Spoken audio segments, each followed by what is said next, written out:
Okay, here we go. It is Thursday, January 9th.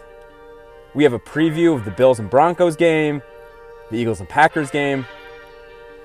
We had the highly anticipated CAVS against Thunder matchup in the NBA. Obviously, the Capitals played last night, so we're on OV watch.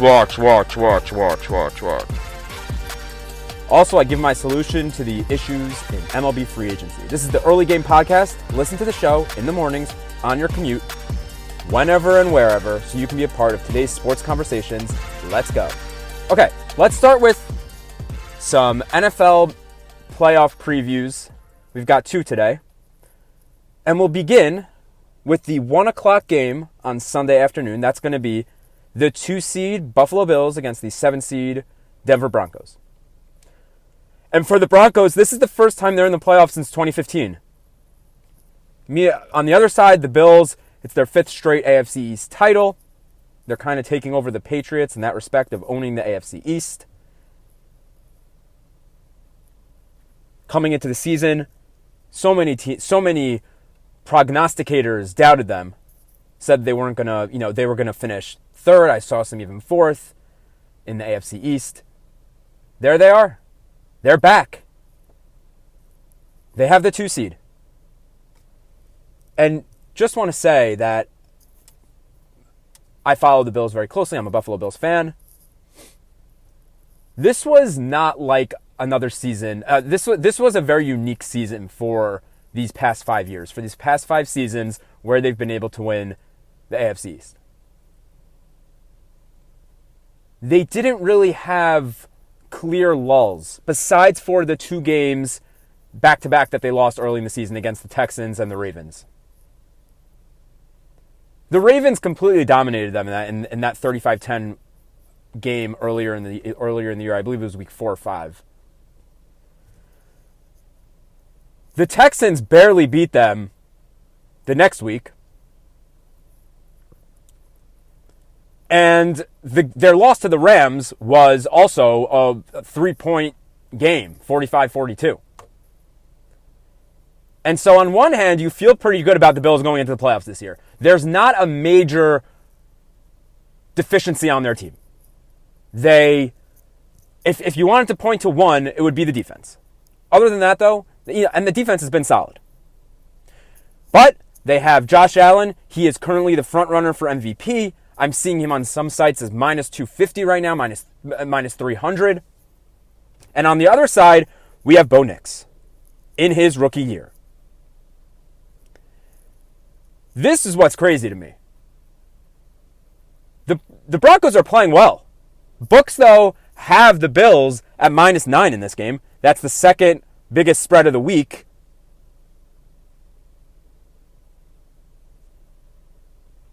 The Broncos, they have a really strong pass rush. They led the NFL with 63 sacks. Zach Allen had 8.5 sacks in his rookie year.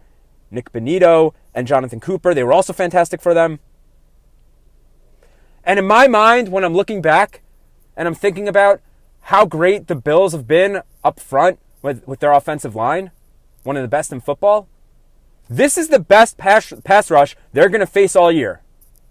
And this is a real test for them. It is mano a mano.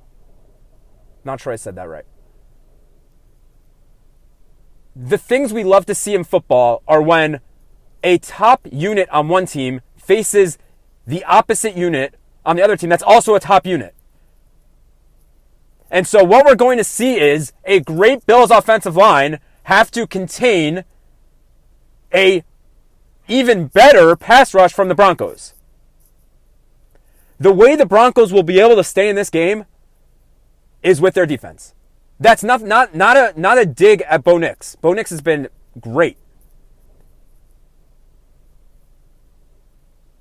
I think exactly what the Broncos wanted in Sean Payton was find a quarterback that you really like, don't worry about his draft stock, and develop him. And that's exactly what he did. He was enamored by Bo Nix. This was the guy. This was the guy that was going to fit his system. People were making comparisons from his skill set to Drew Brees' skill set from when Sean Payton was in New Orleans. That being said, this game will be, if the Broncos are able to go into Buffalo and win this game, it'll be because of their defense. They also have Patrick Surtain in their secondary. He's been excellent, really good. The thing that I think will be the Broncos' downfall is the fact that they're going to have to go into Highmark Stadium. They're going to have to go into Buffalo. And they will have to contain a motivated Josh Allen. A Josh Allen that has been playing MVP football. A Josh Allen who has had heartbreak playoff loss after heartbreak playoff loss. He gets a lot of garbage for his play in the playoffs, for the Bills choking against the Chiefs 3 years ago. For last year, them not being able to pull it out against the Chiefs. He balls out. This isn't the playoffs. The Buffalo Bills' struggles in the playoffs are not a Josh Allen problem. Josh Allen is going to have a great game. I have no doubt in my mind.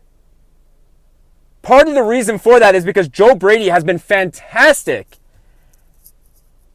at figuring out solutions to problems defenses are presenting them. And so, yes, in this game, the Broncos defensive line will be able to get pressures on Josh Allen.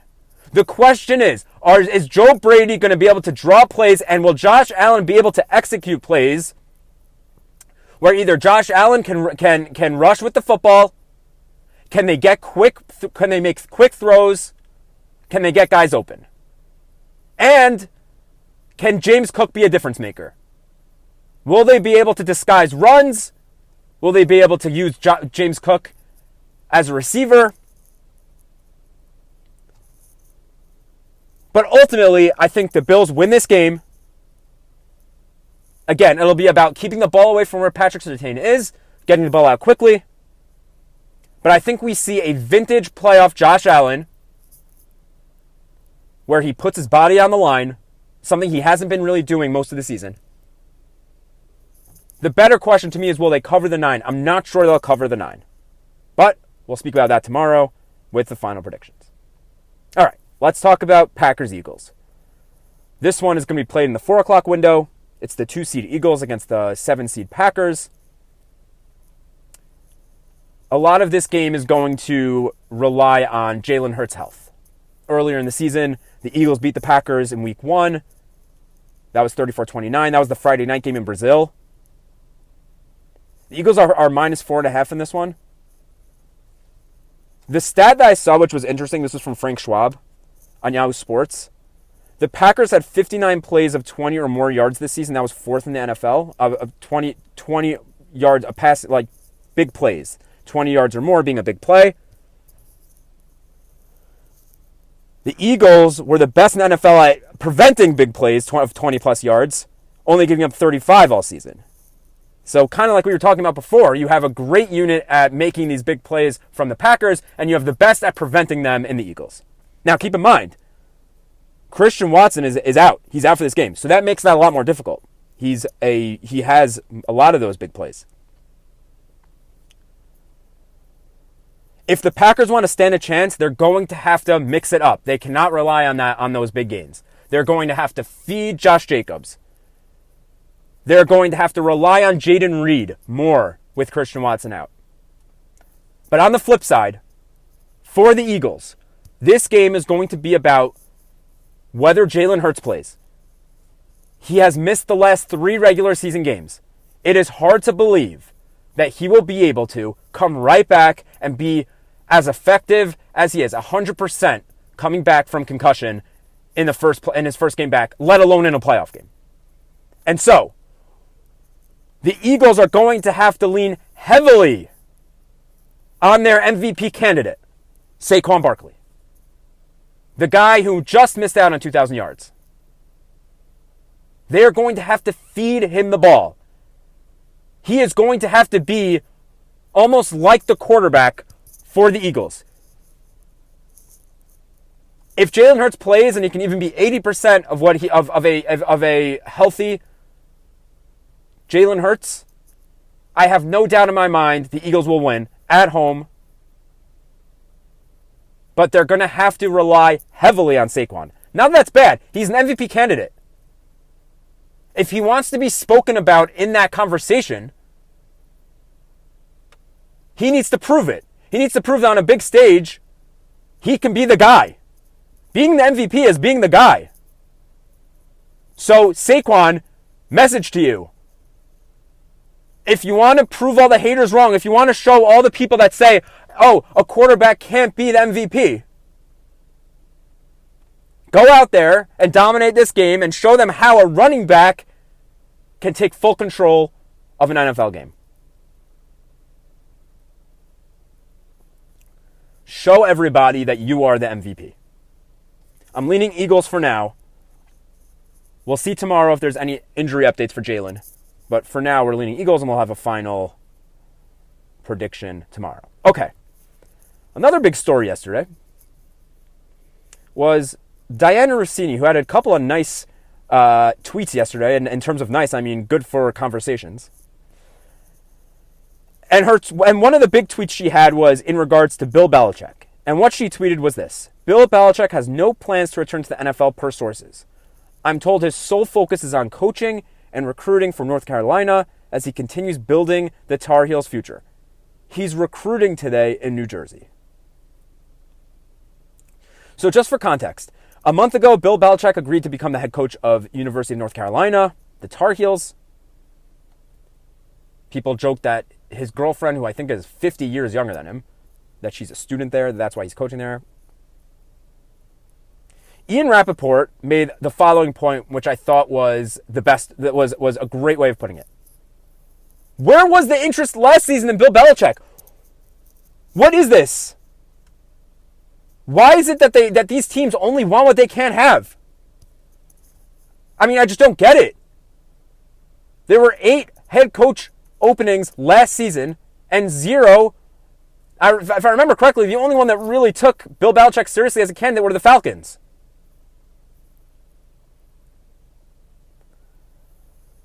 Now, the funny part to me, the interesting part to me, is that there were so many rumblings about the fact that Bill Belichick only wanted the UNC job because he eventually wanted to hand that job to his son, Steve Belichick. And Steve Belichick right now is going to be the defensive coordinator of UNC. Last year he was the defensive coordinator for University of Washington, and he was on Bill Belichick's staffs in New England. Honestly, so good for Bill Belichick for saying no, for sticking his ground, and for keeping his commitment. You have to think that in the back of UNC's mind, even when they hired him, they knew that these narratives, these headlines, were going to inevitably happen. That when he became a head coach, when the season ended and teams needed head coaches, they were going to reach out to Bill Belichick and try to convince him to leave UNC. And if you want to take it a step further, at that time, UNC and Bill Belichick both knew that the Raiders were partly owned by Tom Brady, and they had a really bad record, and there was a good chance they weren't going to continue with Antonio Pierce. So these things, these insecurities had to have been in the back of the UNC administration's mind. The UNC athletic director must have been considering this. Now, the funny part to me, because initially it was reported that the Raiders, that Tom Brady had reached out to Bill Belichick to see if he was interested in returning to the Raiders. So the funny part to me is, part of the reason why Tom left the Patriots in the first place in 2019 was because he wanted to prove that he didn't need Bill Belichick. He didn't need Robert Kraft. He didn't need the Patriots. He could do it on his own. And he did prove it. It's kind of funny how it comes full circle. Now, he's trying to convince Bill Belichick to come save his team. To bring up the stock, to bring up the value of his ownership in the Raiders.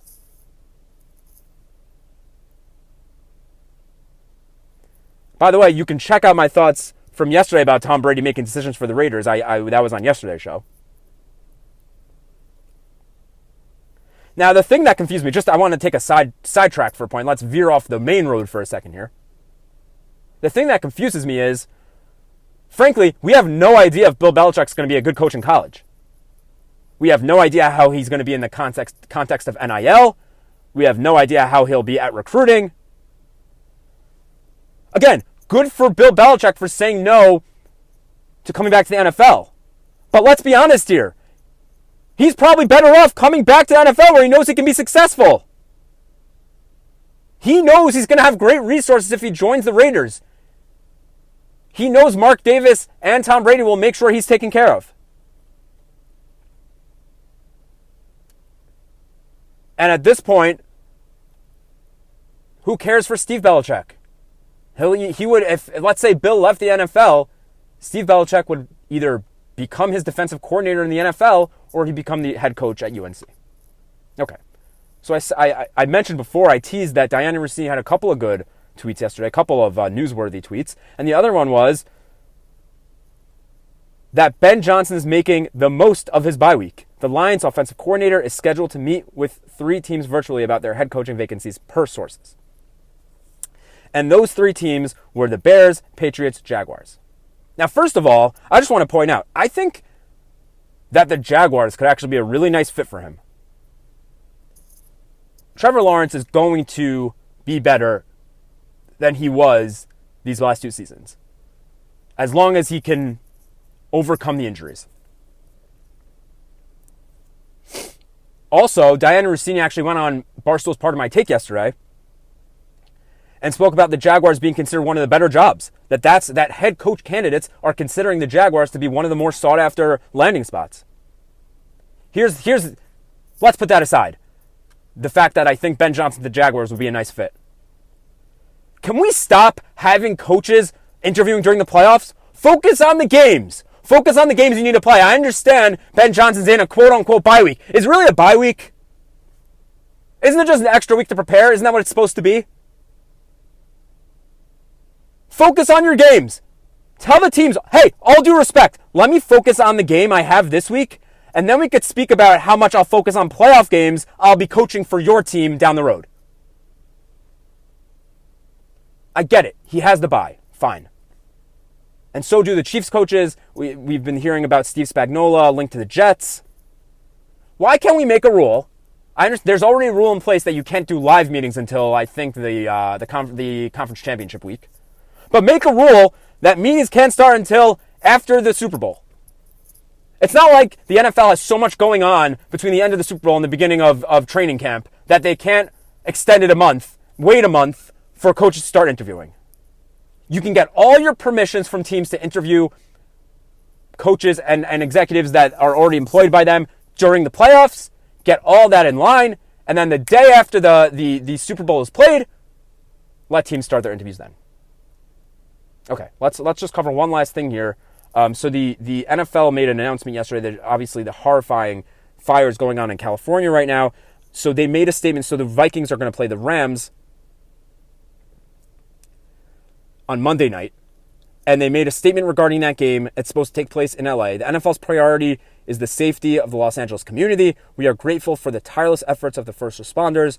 Our hearts are with Los Angeles and everyone affected by fires. We continue to prepare to play the Vikings-Rams game as scheduled Monday night at SoFi Stadium.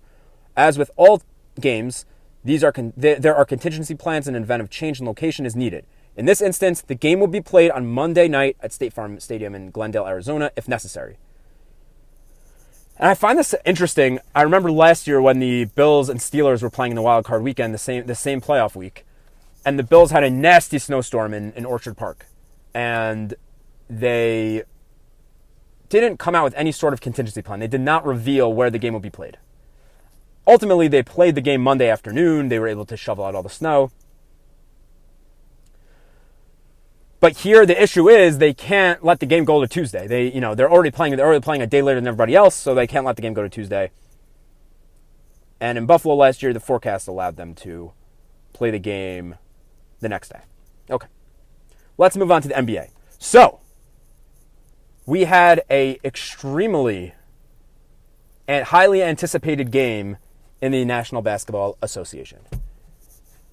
The Thunder, the 1 seed in the West, were traveling to the CAVS, the 1 seed in the East. The Cavs came into the game on a 10-game win streak. The Thunder came into the game on a 15-game win streak. Now, I have gone on the record on the show saying I don't trust the Cavs. I have insinuated that they are borderline pretenders. I have also said that the Thunder are not pretenders. I think that they actually are a real threat to win the NBA championship. Hey, left hand up, I was completely wrong. And it's frankly shocking. Let's give Kenny Atkinson his flowers. Remember, I didn't have a show. I didn't really have a platform to say this, but at the time I was saying the biggest mistake that the Nets could make, that the Nets made when they signed KD and when they signed Kyrie, was getting rid of Kenny Atkinson. What a horrible mistake. What a great head coach. If you remember the year before, he took the Nets to the playoffs with a garbage roster. Ironically, Jared Allen was on that roster, who's currently playing big minutes for the Cavs. So let's see how far the Cavs can really go.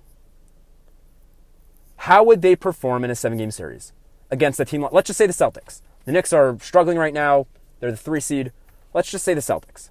A Celtics team that has played so many playoff series in the last couple of years, that has so much cohesion, so much chemistry. They know exactly what they're doing in the playoffs. Against a much less experienced Cavs team. I'm not even sure if they won any playoff series in the last few years with this core.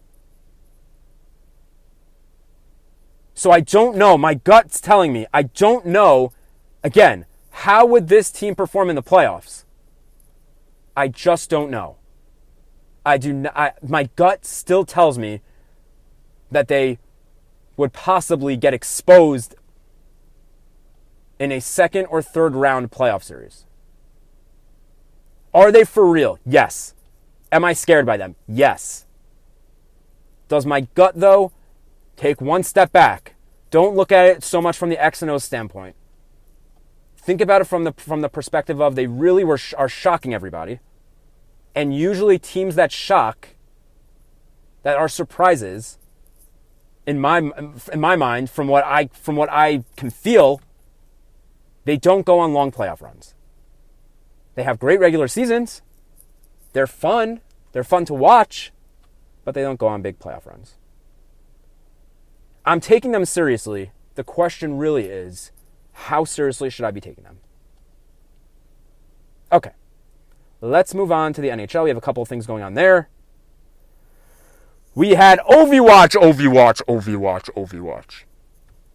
The Caps played the Canucks last night. Alas, unfortunately, we had no OV goals in this one, so he remains at 23 goals away from the record. The Caps beat the Canucks 2-1 in overtime. Also, just want to mention the Flames at Kings game got postponed last night due to the fires in LA, so we'll be monitoring kind of all those games going on in LA. And the big announcement yesterday in the NHL was that the state of Florida will be hosting 2 outdoor games next season. First, they will be hosting the NHL Winter Classic at Lone Depot Park, the home of the Marlins, between the Florida Panthers, who will host, and the New York Rangers, who will be visitors. Look, I get what they're trying to do. Hockey is seeing such a big surge in popularity in Florida over the past few years. They just won the Stanley Cup last year. I get it. They're trying to grow the game there. That being said, I just think this is a dumb game. This is a dumb idea. The Marlins can barely sell tickets to their own games. You're telling me they will be able to get people to come to this event? Now, also, the Lightning are going to host the Bruins a month later at Raymond James Stadium. That's the home of the Bucks in Tampa Bay. Again, I get trying to grow the game in South Florida. In Florida, excuse me. I guess Tampa's a little more north. The point of the Winter Classic is, and outdoor games, is to relive childhood memories, childhood nostalgia. Playing hockey outdoors. This does not accomplish that. This comes off as more of a gimmick. More than anything, a money grab. What's going to happen? The coaches are going to wear sunglasses and flip-flops on the benches? I mean, I just don't get it. I looked at the forecast yesterday, in Miami. Say they play this game at night. It will be 67 degrees. No one's ever played outdoor hockey in 67 degrees. So if you're trying to play the nostalgia factor, it doesn't work. Again, it just comes off as gimmicky. And the Panthers are one of 3 teams that have never played an outdoor game. The Panthers, the Blue Jackets, who are about to do it in 2 months from now, and the Utah Hockey Club. Utah's going to do it because that's going to be amazing. That's really where the Winter Classic should be. Have it in some mountain in Utah. And have them play the Panthers. Kill 2 birds with 1 stone. This would be my proposal. Do the game in a mountain in Utah. Have them play the Panthers. So there you go. Both teams play an outdoor game. It's the right environment for a game. And it doesn't seem like such an obvious gimmick. And what kind of bothers me a little more, it's so obviously a gimmick because otherwise in both these games, they're bringing in original 6 teams with big fan bases to up viewership. The Rangers for the Panthers and the Bruins for the Lightning. I don't know. It will be interesting to see how they pull it off. But this kind of came off as extremely gimmicky to me. Really left me scratching my head. Okay. Let's head to baseball, where literally nothing happened yesterday. There was nothing. The only thing that was really kind of noteworthy, I mentioned it on the podcast yesterday, is that the Mets had their press conference with David Wright about retiring his number. He's a great dude. Frankly, my childhood sports hero. But as I was searching for something to speak about regarding baseball, I was thinking, how is it we are now closer to the start of the 2025 season than the end of the 2024 season? How is it that Pete Alonso, Anthony Santander, and Alex Bregman are all still available? These are 3 of the top hitters in baseball over the past couple of years. 3 of the most sought-after free agents, or sought-after players. Why is it that in every other sport, everyone signs so quickly, but in baseball, we have to wait. It's like getting our teeth pulled out. We have to wait so long. Baseball has a big issue on its hand. They need to fix their free agency. They need to figure out a way to get their big stars and not even just their big stars, but 75% of baseball free agents should be signed by now. They should. Here's how I do it. I think that clock starts the second the World Series ends. Teams have 24 hours to make offers to their players for a qualifying offer. 24 hours. These teams have those decisions made already. Don't pretend like they're only starting to think about it after when free agency starts. So you have 24 hours to make that offer to your player. Then players have 24 hours after that to decide if they're going to take it. Make them feel a little pressure.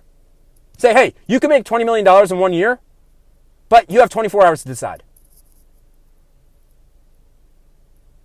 Let's not act like these agents don't already have all their data and information as to whether they're confident their player can get more than the qualifying offer. Present that to your player, make them make a decision within 24 hours. So now we're 2 days out, and every player is either a free agent or has accepted the qualifying offer. Okay. Or rejected their qualifying offer and is now a free agent. This is the big thing I would do. If you sign within the next 2 weeks, so you sign a contract, the team who signs you does not sacrifice a pick due to the fact that they have a qualifying offer attached to them. This makes it so a player like Pete Alonso, who does have a qualifying offer attached to him, he is motivated to sign a contract within 2 weeks. Just like every other sport does it. There's no punishment. Teams aren't punished for not signing them. They don't have to sacrifice a pick. And we get probably most superstars signed in that period.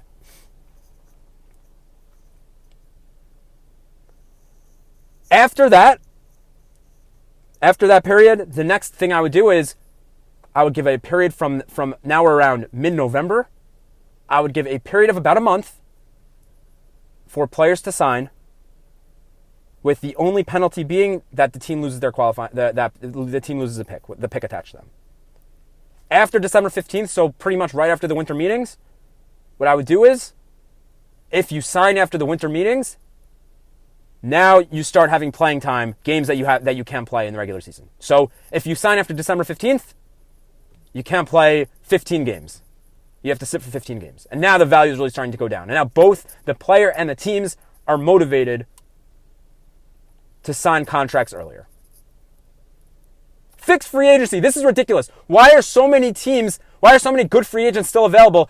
We're 2 months away from we're 2 months past the end of the World Series. How is it that so many players are still free agents? So many top players. Fix it. Fix it, baseball. I mean, it's just ridiculous.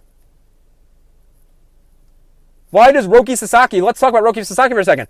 The whole posting window, that's stupid in and of itself. Why can't that be right when the World Series ends? Baseball is by far the worst free agency. It is horrible to follow. Wake me up on March 27th, opening day, and just tell me what the rosters are. This is just ridiculous. All right, that's a show.